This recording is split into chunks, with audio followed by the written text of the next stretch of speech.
오늘 하나님의 말씀은 우리 구약 성경입니다. 사무엘하 22장 1절에서 3절 말씀 보시겠습니다. 사무엘하 22장 1절에서 3절까지 말씀, 다윗의 승전가입니다. 우리 함께 합독합니다. 여호와께서 다윗을 모든 원수의 손과 사울의 손에서 구원하신 그 날에 다윗이 이 노래의 말씀으로 여호와께 아뢰어 이르되, 여호와는 나의 반석이시요 나의 요새시요 나를 위하여 나를 건지시는 자시요 내가 피할 나의 반석의 하나님이시요 나의 방패시요 나의 구원의 뿔이시요 나의 높은 망대시요 그에게 피할 나의 피난처시요 나의 구원자시라. 나를 폭력에서 구원하셨도다. 아멘. 여호와는 나의 반석이라 그랬죠. 오늘 말씀 제목이 나의 반석입니다. 반석은 그야말로 큰 바위를 의미하겠죠. 넓은 바위. 보통 옛날 사람들 그 바위 위에서 올라가서 주로 사람들에게 말씀을 전하고 말을 하는 그런 장소로 많이 쓴 것이 반석이라고 할 수 있죠. 또 그런가 하면 반석은 내 자신이, 우리가 거할 그 위에서 어떤 어려움이나 문제나 힘든 상황 속에서도 든든하게 우리를 지키고 버텨줄 그런 의미로 우리가 반석이라고 하죠. 그래서 또 이 반석을 요즘은 또 우리가 플랫폼이라고도 하죠. 플랫폼. 발 닿고 뛰는 것이, 원래는 플랫폼이 우리가 100m 달리기 할 때나 높이 뛰기 같은 거, 멀리 뛰기 할 때 발판을 밟고 뛰는 것을 플랫폼이라고 그랬죠. 또 그것이 기차역도 플랫폼이라고 그러고, 근데 여러 가지로 많이 쓰입니다. 또 요즘에는 비즈니스 속에서, 사업 속에서 플랫폼 사업 이런 표현을 많이 쓰고 있습니다. 그러니까 어쩌면 이미 여러분과 제가 다 우리가 하고 있고, 우리가 다 갖추고 있고, 또 나름대로 정형화하고 있는 것들인데, 또 우리가 이렇게 표현을 하니까 플랫폼 이렇게 우리가 부를 수도 있는 겁니다. 그럼 나의 신앙의 반석, 나의 신앙의 플랫폼, 내 인생의 반석, 내 인생의 플랫폼, 우리가 그 부분을 이제 한 해를 마지막 하는 이 마지막 주에 여러분과 제가 정리를 한번 하고 우리가 2021년 새해를 맞이하면 어떨까 합니다. 올해는 참 빨리 지나간 것 같아요. 2020년이 시작된 것 같더니 벌써 이 마지막 해가 되어버렸단 말이죠. 많은 일도 있었고, 또 많은 불편함이나 어려운 일도 있었고, 힘든 상황 속에서 이 한 해가 이제 마무리를 하는 모양입니다. 또 2021년 우리가 새해를 맞이할 것이고, 그 속에서 변하지 않는 것은 늘 여러분과 저 우리 안에 있는 이 복음의 반석이, 이 예수 그리스도의 언약이 늘 우리는 한결같이 우리 안에 자리를 잡고 우리에게 힘을 주시고 우리를 늘 이끌어 가시고, 새해에도 똑같이 아무리 세상이 어렵고 문제가 많고 이런저런 사건 속에 있고 또 그런 악한 질병이 있다 할지라도 그리스도가 여러분과 저와 우리 자녀들, 우리 렘넌트들을 온전하게 이끌어가는 우리의 최고의 반석이시요 플랫폼이 분명히 될 거라고 봅니다. 오늘 서론에서 이제 우리의 삶의 현장에서 하나님과 그 어떤 현장과 또 거기에 있는 이 함께하는 하나가 되는 원네스, 그 현장 원네스, 인생 플랫폼을 우리가 잠깐 말씀 나눠보겠습니다. 우리는 이미 아까 예수 그리스도 복음 플랫폼 위에 하나님이 내게만, 우리 각자에게만 주신 분명한 발판이 우리는 분명히 있다는 겁니다. 그 발판이 우리의 반석이고 우리의 플랫폼이 된다는 겁니다. 그것이 하나님의 말씀과 나와 그 반석 플랫폼이 원네스가 되어진다면 아마 틀림없이 우리는 어떤 어려움이나 문제나 사건 앞에서도 늘 승리자로 분명히 남게 될 것입니다. 어쩌면 그것이 이제 하나님이 여러분과 제게 원하시는 이 전도 제자의 인생이라고 해도 우리가 전혀 틀리지 않을 것입니다. 올 한 해가 많은 혼란과 또 정말 나름대로 여러 가지 심적으로 우울감도 주고 그것도 육신에 비춰지기도 하고 그러기도 했지만 또 나름대로 우리에게는 응답을 받고 또 좋은 일도 많이 있었던 그런 분명한 한 해가 될 거란 말이죠. 그럼 이제 새해부터 우리가 어떻게 우리의 삶에 내 인생에 나의 반석, 나의 플랫폼을 응답받을까? 이 기도를 놓고 이제 우리가 송구, 영신을 분명히 해야 된다는 거죠. 근데 먼저 성경에서 많은 성경의 인물들의 플랫폼, 현장들이 많이 나옵니다. 그 첫 번째가 먼저 산이죠. 감람산, 갈보리산, 호렙산. 나름대로 전부 다 인류의 결단이 나타난 곳들이고 또 개인 인생의 결단이 되어진 곳들이죠. 모세나 엘리야가 호렙산에서 하나님을 만나고 결단을 했던 것처럼 성경에서는 이런 플랫폼이 되는 이 반석이 되는 발판이 되는 그런 현장들을 쭉 말씀으로 보여주고 있다는 겁니다. 우리가 꼭 산에 올라가자 이게 아니죠.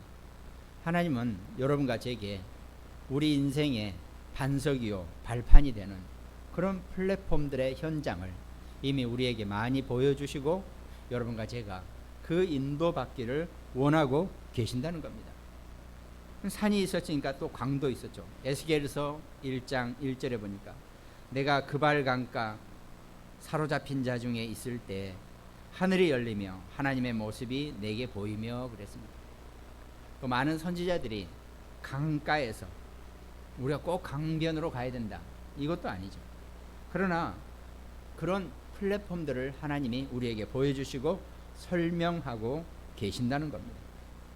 바벨론 강가에서 라는 것처럼 포로로 됐을 때 그 바벨론의 그 강가에서 이스라엘 백성들은 하나님의 음성을 들었던 것입니다. 여러분과 저도 마찬가지입니다. 우리가 하나님의 음성, 하나님의 말씀 속에 있지 않으면 여러분과 저는 절대로 단 1분 1초라도 안전할 수가 없을 것입니다. 우리와 우리 자녀들이, 우리 렘넌트들이 어떤 삶의 현장에 있을 때도 늘 하나님의 말씀 속에서 말씀의 힘으로 살아가게 되기를 주님의 이름으로 축원드리겠습니다. 그런가 하면 또 요한계시록을 쓴 요한이 반모섬에 그 바다 한가운데 있었다 그랬죠.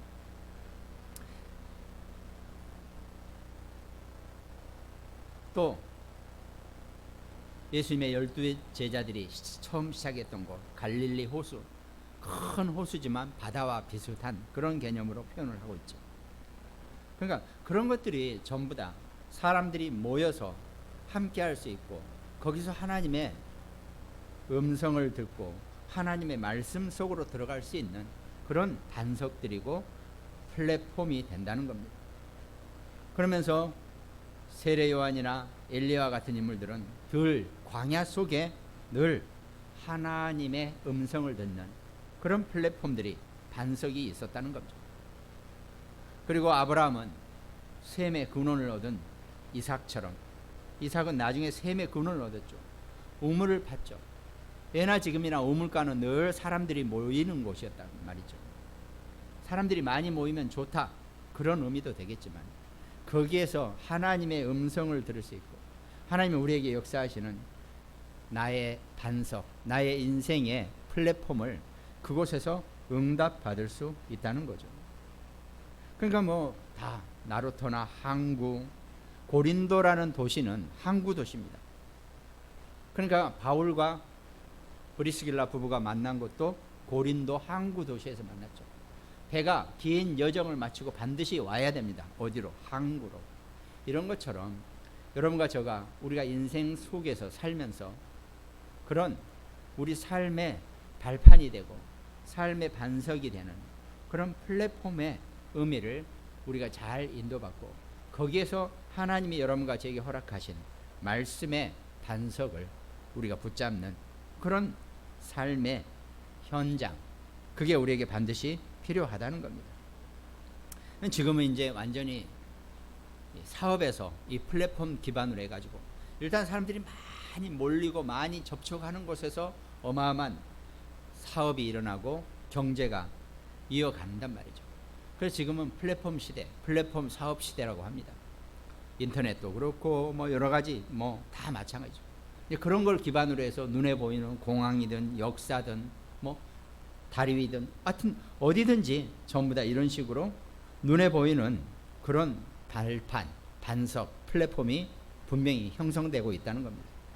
이제 여러분과 저도 우리가 복음 반석 위에서 이 복음의 플랫폼 위에서 내 인생의 반석을 한번 잘 챙겨보고 이제 새해 맞이하는 2021년에 정말 그 완벽한 응답을 그 반석 위에서 받을 수 있는 그런 축복을 우리가 놓치지 말고 인도받아야 할 것입니다. 그럼 본론에서 놓치지 말고 정말 소홀히 하지 말고 나만의 인생 플랫폼을, 인생 반석, 발판을 만들라는 겁니다. 그것이 내가 하나님의 자녀이기 때문에 하나님은 나를 향한 내 눈을 통해서 하나님이 가장 관심 있게 보는 것은 바로 우리 각자 자신의 인생 플랫폼들입니다. 그 인생 반석, 발판 위에 우리가 어떻게 응답을 받을 것인가 하는 것이 오늘 마지막 예배 때의 본론의 세 가지 내용입니다. 그 중에 하나가 시대 플랫폼이라고 그러죠. 어떤 상황이 흘러가고 어떤 시대 속에서도 늘 그 시대에 항상 발판 역할을 하는, 반석의 역할을 하는 분명히 그런 장소, 그런 흐름이 분명히 있었다는 겁니다. 예를 들어 요셉은 노예로 팔려가고 감옥에 갇히고 또 나중에는 왕 앞에 총리로 가도 거기에서 그 상황 속에서 시대적인 플랫폼을 늘 인도받은 거죠. 창세기 39장 5절에 보니까 그가 요셉에게 자기의 집과 그의 모든 소유물을 주관하게 한 때부터 여호와께서 요셉을 위하여 그 애굽 사람의 집에 복을 내리심으로 여호와의 복이 그의 집과 밭에 있는 모든 소유에 미친지라 그랬습니다. 요셉이 보디발의 집에 가정 총무로 발탁이 되었죠. 그러니까 그때부터 그 보디발의 집을 요셉 때문에 하나님이 완전하게 축복을 한단 말이죠. 그것이 요셉이 어떤 상황 속에서도 응답받는 비결이었습니다. 근데 그걸로 끝나는 것이 아니었죠. 계속 이어지는 시대적인 어떤 흐름을 요셉은 분명히 붙잡았단 말이죠. 그러다가 보디발 아내의 모함에 빠져가지고 창세기 39장 23절에 보니까 감옥에 갇혔단 말이죠. 그런데 그 안에서도 간수장은 그의 손에 맡긴 것을 무엇이든지 살펴보지 아니하였으니 이는 여호와께서 요셉과 함께 하심이라. 여호와께서 그를 범사에 형통하게 하셨더라 그랬습니다. 요셉은 감옥에 갇혔는데도 간수장이 요셉에게 맡긴 일은 다시 체크하지 않았다는 거죠. 왜? 완벽하게 다 해냈기 때문에 두 번 볼 필요가 없었다는 겁니다. 근데 우리는 어떻게 합니까? 늘 다시 한번 저 사람이 해놓은 일을 다시 체크해야 되고 그 사람이 뭔 일을 하면 꼭 다시 손봐야 되고 이런 사람들이 있다면 참 쉽지 않은 어떤 그런 인생이겠죠. 그 사람이 했던 일은 두 번 볼 필요도 없어. 완벽해. 이 정도 인정을 받는 렘넌트가 우리 삶의 현장에서, 우리 현장에서 우리가 꼭 필요하죠. 우리 자녀들이, 우리 렘넌트들이 자기 삶의 현장에서 저 친구가 한 것은 꼭 다시 가서 확인 한번 해야 돼. 제대로 했나 안 했나. 뭐 하나 빠진 거 없나 봐야 돼. 이 정도면은 여호와의 영광은커녕 세상 사는 게 보통 어려워지지 않겠죠. 적어도 우리 자녀들은, 우리 렘넌트들은 그런 삶이 아니라 하나님이 범사에 형통하게 하는 그런 삶을 살 수 있도록 정말 우리가 언약 속에서 인도받고 기도해야 되겠습니다. 그러다가 요셉이 총리가 되어가는 그런 흐름 속에 있었죠. 창세기 41장 38절, 바로가 그의 신하들에게 이르되 이와 같이 하나님의 영에 감동된 사람을 우리가 어찌 찾을 수 있으리요 그랬습니다. 이제 이미 하나님은 이 애굽에 7년 동안 풍년을 들게 했어요. 하게 하고 그 다음에 다시 그 뒤에 7년은 흉년을 들게 한단 말이죠. 풍년 때는요 넘쳐나기 때문에 길바닥에 곡식이 깔려도 상관없어요. 왜? 계속 걷어들일 거니까. 또 각각 집마다 어마어마하게 많이 쌓여 있으니까. 풍년이니까. 근데요 막상 흉년이 시작되면요 그 땅바닥에 깔려있던 곡식들은 하나도 찾아볼 수 없고, 더군다나 그 흉년이 1년, 2년, 3년째 지나가 보세요. 전부 다 굶어 죽는 그런 사건이 분명히 생겨나는 거죠. 완전히 말살된다고 해도 전혀 틀리지 않을 것입니다. 뭐 오죽하면 별 해괴한 일까지도 발생하는 거 있죠. 흉년이 계속되면. 그런데 하나님이 그 흉년의 시대에 하나님이 요셉에게 그 시대적인 플랫폼을 볼 수 있게, 꿈으로 인도받을 수 있게 하나님이 요셉을 사용하신다는 겁니다. 그러니까 그거에 대한 정확한 답을 줄 수 있는 거죠. 하나님 이 시대가 도대체 왜 이렇습니까? 그 해답은 하나님 여러분과 제게 주시는 거지, 무슨 뭐 위정자나 무슨 뭐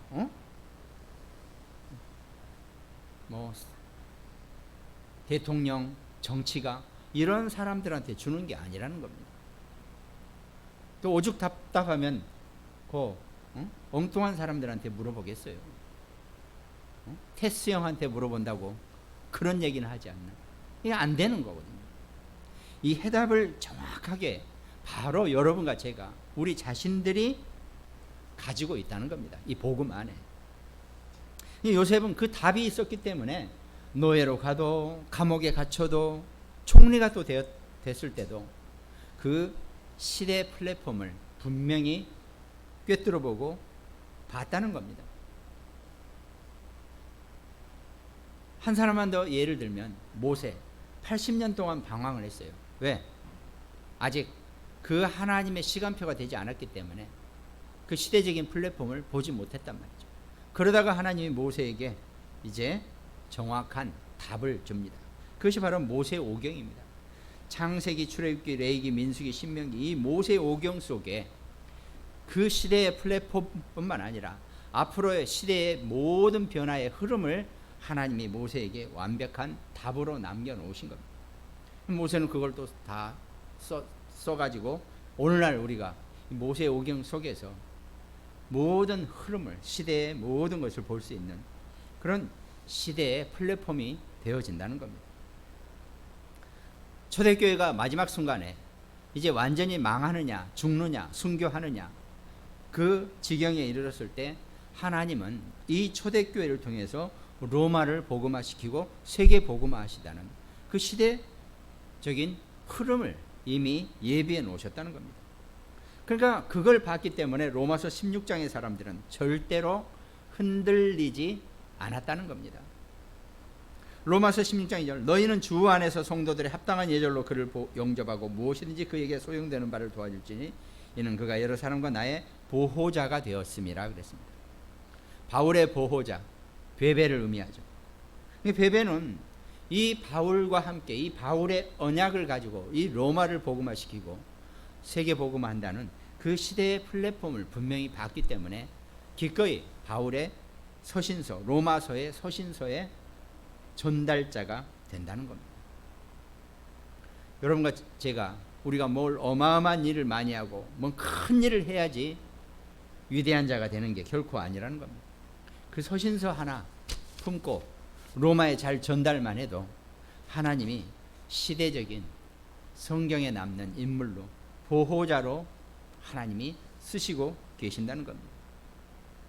그런가 하면 로마서 16장 3절, 너희는 그리스도의 손에서 나와 나의 동역자들인 브리스가 아굴라에게 문안하라 그랬습니다. 동역자라 그랬습니다. 함께하는 자죠.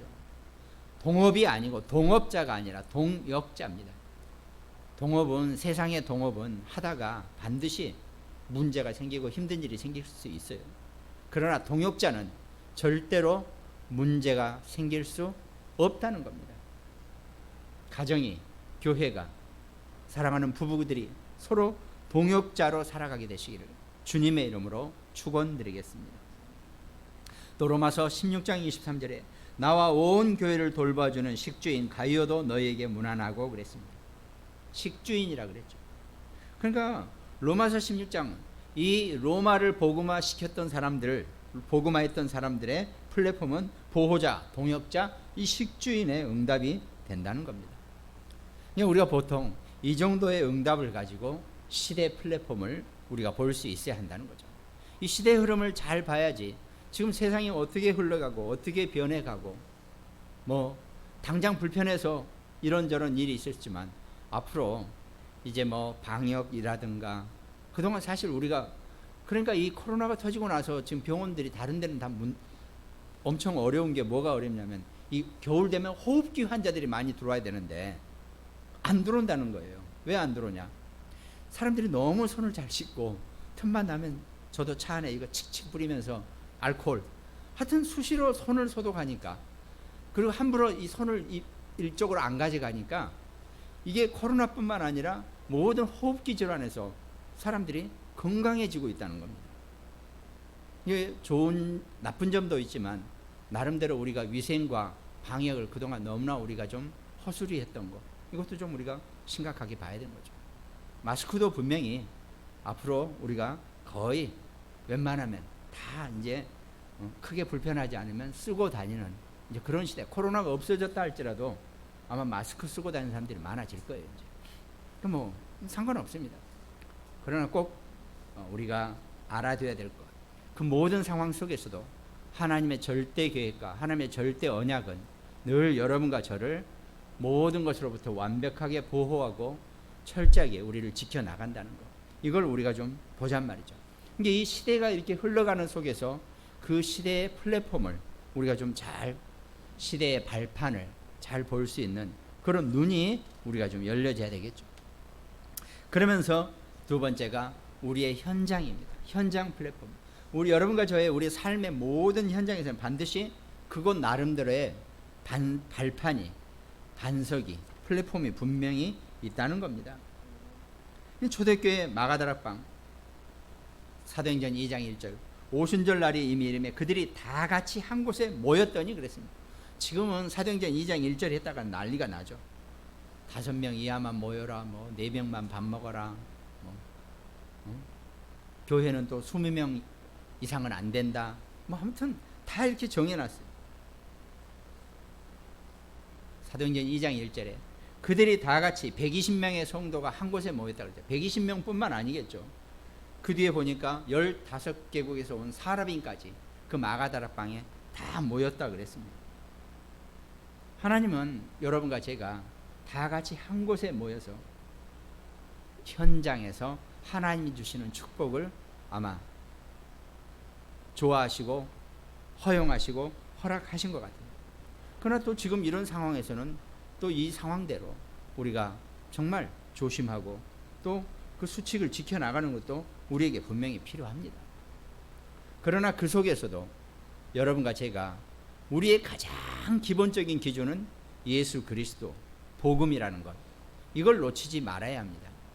그래야지 우리가 시대가 아무리 어렵고 힘들다 그래서 이렇게 해라 저렇게 해라 여기에 우리가 마냥 묶여 다니고 끌려 다닐 수는 없어요. 지킬 건 지켜야 되지만 우리의 가장 먼저 지켜야 될 것, 복음, 예수 그리스도, 언약, 이것이 우리의 기준 되고 난 다음에 그 모든 것에 맞춰 나가는 겁니다. 우리가 그 중심은 우리가 명확해야 돼요. 그렇지 않으면요 나중엔 다 시키는 대로 해야 됩니다. 지금 잘못하다가는 1분에 호흡을 쉬고 내쉬는 것도 삑삑거리는 소리 따라서 해야 될지 몰라요. 그렇게까지 심할 수 있다는 얘기입니다. 사도행전 2장 47절에 보니까 하나님을 찬미하며 온 백성에게 칭송을 받으니 주께서 구원받는 사람을 날마다 더하게 하신다 그랬습니다. 그것이 초대교회 멤버들의 정말 자기 삶의 현장에서 그들이 날마다 성전에 있든지 집에 있든지, 사도행전 5장 42절입니다. 날마다 성전에 있든지 집에 있든지 어디에 있든지 예수는 그리스도라 가르치와 전도하기를 그치지 아니하니라 그랬습니다. 여러분과 제가 정말 이 그리스도의 복음을 가지고 우리 삶의 현장에서 어디에 있든지 정말 자유롭게 편안하게 이 복음을 증거하고 전할 수 있는 그런 축복자가 되시기를 주님의 이름으로 축원드리겠습니다. 사도행전 11장에 보니까 그때 스데반의 일로 일어난 환난으로 말미암아 그랬습니다. 때로는 여러분과 제게 우리 모든 현장 일상 삶에서 환난이 생겨날 수도 있습니다. 그 환난 현장 속에서도 하나님은 안디옥 교회를 세우시고 하나님 여러분과 제게 비로소 그리스도인이라 일컬음을 받을 수 있는 그런 축복까지 주셨다는 겁니다. 그리고 사도행전 13장 1절에 보니까 안디옥 교회에 선지자들과 교사들이 있으니 곧 바나바와 니게라는 시몬과 구레네 사람 루기와 분봉왕 헤롯의 젖동생 마나연과 및 사울, 각 서로 혈색도 다르고 각각 다른 지위 직분에 있는 사람들이 다 모여서 이 하나님의 일을 하겠다고 모였다는 겁니다. 그것이 하나님이 여러분과 제게 주시는 말씀의 내용이면 아무리 세상이 힘들고 어렵고 정말 암울한 시대까지 왔다라고 우리가 생각할 수 있지만 거기서 이 그리스도의 언약과 복음 안에서 여러분과 저는 이겨내고 승리하고 우리 자녀들이, 우리 후대가 아이들이 마음껏 자유롭게 움직일 수 있는 그런 시대를 우리가 분명히 바라봐야 되겠죠. 그러면서 사도행전 16장 보니까 이 초대교회 바울이 이런 문제가 생겼습니다. 이제 아시아 끝까지 갔어요. 저기 트로이에 있는 데까지가, 드로아 있는 데까지가 다 끝이란 말이죠. 거기서 뭐 멀지는 않지만 그래도 꽤 멀죠. 대륙을 하나 넘어가야지 거기가 유럽이 된단 말이죠. 아시아 끝에서 유럽까지는 물로 끊겨져 있단 말이죠. 근데 예수의 영이 이 바울팀에게 이제 거기에서 더 이상 복음을 전하지 못하게 막는단 말이죠. 그때 그 밤에 바울이 기도를 했습니다. 하나님이 바울에게 응답을 하셨죠. 마게도냐로 건너와서 우리를 도우라라고 꿈에서 말씀을 하고 계신다는 겁니다. 그 여러분과 제가 우리가요 살면서 우리 인생도 자기 개인 인생도 마찬가지입니다. 또 어떤 단체도 교회도 또 가정도 다 마찬가지죠. 새로운 현장으로 터닝 포인트를 할 수 있는, 되돌아갈 수 있고, 되돌아가는 것이 아니죠, 방향을 꺾을 수 있는 그런 시간표와 현장을 하나님 분명히 허락하신단 말이죠. 아니 분명히 그때 갱신을 해야 되는데 이때 갱신을 못 해버리면 계속 그 상태로 남아있게 된다는 겁니다. 그러나 갱신이 된 사람들은 계속 성취해 나가고 커나가고 성장해 나가겠죠. 하나님이 이 초대교회 바울팀에게도 그런 터닝 포인트로 갱신하고 움직여야 할 시간표를 분명히 허락하셨다는 겁니다. 물론 지금 예루살렘에는 이렇게 백인종들이 와서, 로마 사람들이 와서 예루살렘을 통치하고 있어요. 로마가 와서. 로마 사람들은 다 유럽인들이죠. 그렇기 때문에 뭐 낯설지는 않죠. 그러나 이 복음을 그 유럽에까지 전달하려고는 감히 생각도 못했을 겁니다. 근데 하나님이 바울에게 이제 마게도냐로, 유럽으로 건너가서 이 복음을 전하라고 꿈에서 명령하신다는 겁니다. 그것이 하나님이 여러분과 제게 주신 우리 인생의 터닝 포인트, 우리 인생의 전환점이 된다는 겁니다. 사람들은 살면서 자기 전환점을 정확하게 봐야지 늘 승리자가 되고 늘 모든 것에서 이겨낼 수 있는 그런 힘을 얻게 된다는 겁니다. 그런 현장의 플랫폼을 우리가 잘 볼 수 있고 내가 인도받을 수 있는 그런 응답을 우리가 누려야 되겠죠. 그리고 세 번째, 이제 누구나 살면서 사람은, 지난번에 제가 우리 랩넌트 얘기를 하면서 그랬죠. 그 랩넌트하고 제가 통화를 하면서 그랬습니다.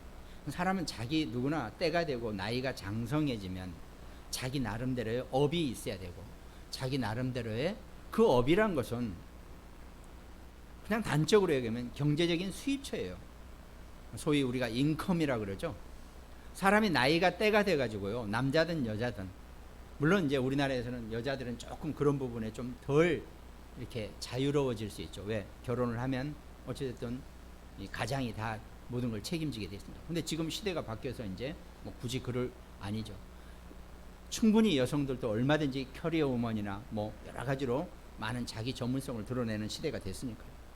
어찌됐든 사람은 나이가 들고 때가 되면, 장성하면 자기 나름대로의 수입원이 있어야 된다.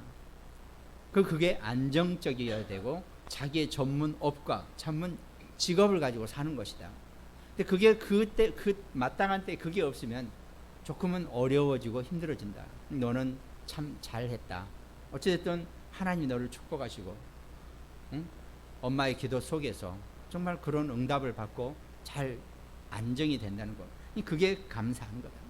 그래야지 영육의 강건함을 얻고 하나님이 정확하게 우리를 인도하시고 하나님 일에 쓰임 받을 수 있는 그 축복을 주는 것이다. 이제 이렇게 설명을 했는데, 바로 자기 업, 무엇을 하든지 꼭 그 업을 해가지고 뭔가 돈을 많이 번다, 이 얘기가 아니라 자기가 살아가면서 자기의 전문성을 가지고 뭐 그것이 크게 큰 걸 뭐 한다 안 한다, 이게 아니라 자기가 해야 될 일이 있는 겁니다.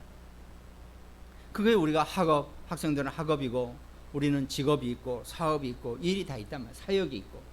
이게 이 업의 플랫폼이란 말이죠. 이게 자기 업을 하는 거기에 자기 나름대로 명확한 플랫폼, 발판을 가지고 있어야 한다는 겁니다.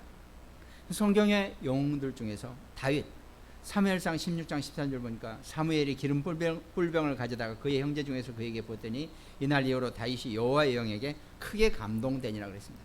다윗은 목동 시절에 그 하나님의 영에 감동된 자로, 또 나중에 골리앗을 물리칠 때도 너는 칼과 창과 단창으로 내게 나오냐, 나는 만군의 여호와의 이름으로 네게 나아가니라, 이렇게 얘기했습니다. 누가 보더라도 골리앗과 다윗의 싸움은 이 싸움이 될 수가 없는 그런 상황이었죠. 그런데 다윗은 그 대진표를 바꿔버렸어요. 원래는 다윗과 골리앗이 싸워야 되는데 골리앗과 다윗은 하나님을 앞세워 버린 겁니다. 제 손이 너무 안 올라가는데 이렇게 더 올라가야 돼요. 하나님은, 골리앗은 인간일 뿐이에요. 하나님은 그 골리앗을 지으신 분이란 말이에요. 그러니까 감히 상대가 안 된단 말이죠. 그래서 다윗은 나는 만군의 여호와의 이름으로 너와 싸우는 거다, 이렇게 대진표를 바꿔버렸다는 겁니다. 그것이 여러분과 저와 우리 자녀들, 우리 랩넌트들이 자기 삶의 현장에서 자기 업에서 승리할 수 있는 최고의 발판이고 플랫폼이 된다는 겁니다. 그러니까 오늘 본문 말씀처럼 여호와는 나의 반석이시요 나의 요새시요 나를 위하여 나를 건지시는 자시요 내가 피할 나의 반석의 하나님이시요 나의 방패시요 나의 구원의 뿌리시요 나의 높은 망대시요 그에게 피할 나의 피난처시요 나의 구원자시라 그랬습니다. 여러분, 그리스도의 복음이 오늘 다윗의 고백처럼 여러분과 저와 우리 자녀들 렘넌트들의 고백이 될 수 있는 귀한 축복자가 되시기를 주님의 이름으로 축원드리겠습니다. 그 결론에는, 그러면 우린 이런 우리의 시대적인, 또 우리의 현장, 또 우리의 업의 발판, 이 플랫폼 위에서 우리가 앞으로 가져야 될 것, 우리의 미래의 희망 플랫폼은 어떤 것이냐? 말씀 안에서 하나님과 나와 내 업과 내 현장에서 원네스가 되는 겁니다. 하나님 말씀이 내 삶의 현장에서 그대로 딱 들어맞아요.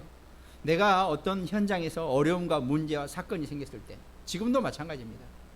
뭐 코로나니 뭐니 많이, 이것도 코로나도 코로나일 뿐이에요. 이것도 하나님의 창조물이에요. 피조물.